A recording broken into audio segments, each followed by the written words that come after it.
Hello, and welcome to another episode of Other Record Labels. I'm your host, Scott Orr. Thanks so much for joining in, where we talk about the art and culture of running a record label. I've got some great interviews coming up for you. I'm so excited to share them with you. They are some of my heroes and some of the labels that I've admired for so long, and I hope that you also admire them and learn something from them. Some great interviews coming up. I have to mention, we're going to talk about another great interview that I was really inspired by with CD Baby, Kevin Berner of CD Baby, who also is the host of the DIY Musician podcast. And they're a huge podcast and a fantastic podcast. So if you haven't checked that out, that is going to be so helpful for your career. But I had about an hour to chat with him and ask him a bunch of questions about digital distribution, because nowadays that's mostly what CD Baby is known for, even though they still do physical distribution. And that's actually how I came to CD Baby, was through their selling CDs on their website. I think they would stock CDs, and then people would order it, they would fulfill those orders. So that's how I came to know CD Baby, back when they had that baby in the CD circle, if you remember that logo.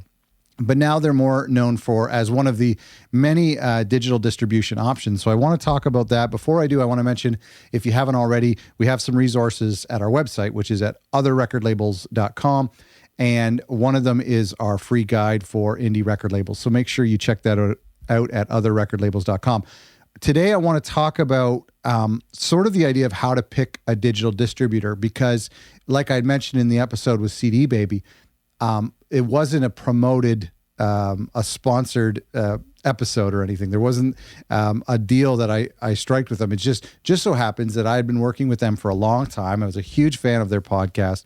And so I knew that chatting with Kevin, who's the VP of marketing, I believe, I knew that chatting with Kevin would be really helpful for me and really helpful for our listeners. So I wanted to go back over that episode and pull out some four things that I thought were really strong nuggets of wisdom that I want to just highlight in case you missed it, or didn't have a pen ready, or forgot what he said. These four things, and I think that they all kind of fall under the umbrella of what to look for when you're choosing where to or whom to distribute your music with. Now, a lot of the people I know, because I get emails about it, a lot of my friends ask me, when you're first getting started, you want to know how to get your album up on iTunes or Spotify or Apple Music, Amazon, Tidal, etc. And for a lot of our labels and some of the bigger labels, that digital distribution is built into their physical distribution agreement with whoever their distributor is. If that's you, then this episode might be irrelevant, but I hope not. But there are a lot of people, myself included, who have to go through one of these, what was that word that they always used? Aggregator, something like that. Basically a third-party company who will take all the information and then from your release and the audio and the artwork and make sure everything looks good, and then they'll submit it to all of the platforms. And as Kevin mentioned in our episode, those platforms are continually growing, very much like TikTok is a new platform. And there was another new one that just came out. Oh, the Sonos speakers have a radio station now. So hopefully our music can get distributed to that. There are a lot of options for people. I want to highlight four things, and I'm not endorsing CD Baby any more than I am just saying I've used them for 10 years or more, and I've had great success. And so here's four takeaways from my interview. The first thing is, a lot of people are kind of turned off with the percentage. CD Baby takes a percentage versus DistroKid, which basically has like an annual or a monthly fee. I think it's annual. But they don't take a percentage of your sales. So a lot of people go, well, I don't want to give up a percentage of my sales. And I'm one of those people. I was like doing the math, thinking if I should switch, because that 9% that they take, CD Baby takes 9% of your sales. I was thinking, oh man, that actually can really add up over the years. And maybe if I switched, then I could get that 9% back. What I find very interesting is that Kevin said that because they take that percentage, what shifts then for them is that they have a dog in the fight. They have skin in the game. So for you to succeed, for your tracks to do well, that means that they do well because they get a percentage of sales. That means they're always looking for the best deals when it comes to signing contracts with new distributors that come onto the scene or renegotiating old contracts. So I found that really interesting. And I know that's the case, when you look at a field like music supervision. When you have someone who's brokering deals with filmmakers to get your songs on in television shows and in movies and commercials, they get a percentage. And I think, it's good to allow that, and same with management and booking agents, because they're going to be fighting for the best price, and they're going to be fighting for the best opportunities for you because they have a percentage. And I think you should be weary when people do things for free or for a fixed price, because you might not know where you sit with them. Now, that's just, that's not a deciding factor. There's a lot of great arguments why that 9% should stay in your pocket, and I agree with that. But I found that really helpful. And when I was working on a record a couple years ago with CD Baby, I got an email from one of their reps in the UK, and he saw that I had a single coming out, and I didn't even approach him, and he suggested doing a push to Spotify, and he kind of took care of that. I just gave him some promotional information, and he took care of that. And at the time I was thinking, why was he doing that? Like, who am I to him? And then it kind of dawned on me. It's like, oh, we're partners in this. They get a percentage when I do well. So it's in their best interest that one of my songs that I've distributed with them gets put on a playlist. So I thought that was really, that was kind of a breakthrough for me. I thought, oh yeah, that actually makes sense. And then 9% makes sense.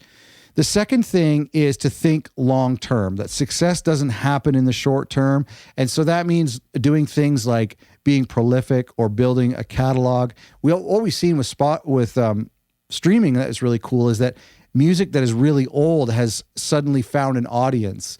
Records, after a record is like 6 months old or even less time than that, in the CD world, it feels like you've kind of lost your chance of getting that out there. But now we're seeing, if you have a great jazz record from 5 or 10 years ago, a song might still today be placed on a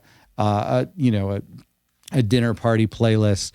And so music, what we're seeing in streaming, and this is something that Kevin mentioned, and I love to think about it, and it's not really, it is something to think about in the streaming world, but one of the things he said is don't delete your music. Music should not and does not have an expiry date. And so there's a lot of artists who think that they've changed their style, or they're maybe ashamed of something. I've done it before. I understand that feeling. But I think as labels, we should really encourage artists to continue to be prolific and to not delete your music. Think about things in the long term. More albums, and this is what Kevin said, more albums mean more entry points to fans. Now, how this relates to picking a digital distributor, I should mention that one of the things I love about CD Baby is that when you pay that fee, and of course it is a little bit bigger than other companies, but when you pay that fee, and listen, this is something I think you should look for in anyone. It doesn't have to be CD Baby. But when you upload your music, it would be nice if you don't have to pay a fee for that to stay up there, because the band might break up and there's nobody around, or the label breaks up or whatever. There's nobody around to pay for those albums to stay, pay that annual fee for them to stay into Spotify or Apple Music, and they eventually get pulled. And I think that's a sad thing. I think that, I think it's important for an album to be released and for it to be permanent. I would hate for some of the records that I grew up on to be hard to find. I mean, they are. There's a lot of them that are, but I think it's important not to delete your music. And for artists, and you as labels can encourage artists to remember that more albums equal more entry points for fans to find you and to dig into your catalog. The third thing that I wanted to remind you about CD Baby, and now this is a little bit, there's a little bit of gatekeeping here, but they have something called label services or creator services where they do work with labels. And he talked about working with Walk Off the Earth, and my label has been a part of this creative services, and it's really helped. We've had our own rep, and we can do some special things helping with priority releasing. They will also kind of dig up the success that your previous releases have had and put that together and pitch playlisters and that kind of thing. And so there is he had mentioned there's like a sales threshold. So if you're a new label, that's not something you're going to be, is going to be an option for you, but definitely something you want to look into and a goal you want to work towards. And you can even email them and ask them how you can get on the path to being a part of that. But there's some really cool perks, and it is really nice to have someone on your team, someone who's helping out with your releases. The final thing I want to mention, and this was such a cool thing that Kevin said, he said, we are in a listening economy and not a buying economy. And you think back to the CD days, you think back to when somebody would sell a CD with 13 songs, but only one of them was the hit single and the rest were filler. That doesn't work anymore. And you see a lot of singles in Spotify and Apple Music these days. There are people who are a lot more critical because they can click away. They don't have to buy a CD and are stuck with it because they spent $25 on it. And so I think this is something that should make people in the art world really happy about, is that it's a listening economy, that people are spending more time listening to music. They care about what they're listening to and how it fits that moment in their life. Whereas, and you think about the monthly listeners stats and you think about the number of streams, that's different from what we used to talk about, which was album sales and the Billboard chart and how many units did you move. That probably still matters for some people, but I think what's really important is the music that we're releasing or the music that we're creating, how does that fit into someone's lifestyle? How does that complement their listening patterns, their listening behaviors? That was something that was really interesting for me.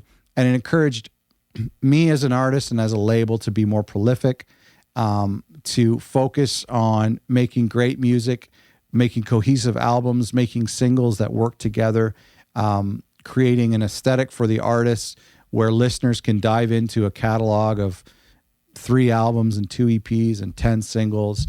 I think that's a beautiful thing. If you haven't already, you got to listen to this episode with CD Baby. And like I said before, I've said their name a lot. They didn't pay me for this post, for this episode. I wish they did.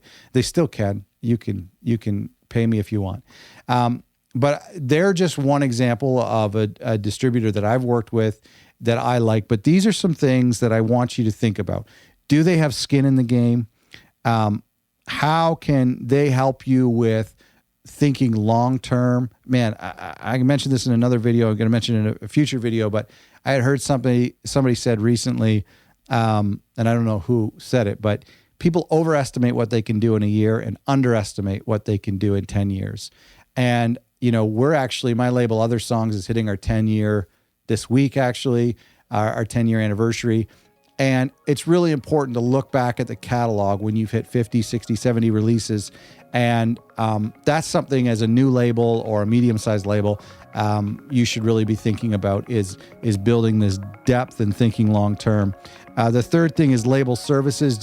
Does your distributor have anything that will help you along, guide you along in the process, make sure you're not missing out on anything, helping ensure that the record gets as much day in the spotlight as possible?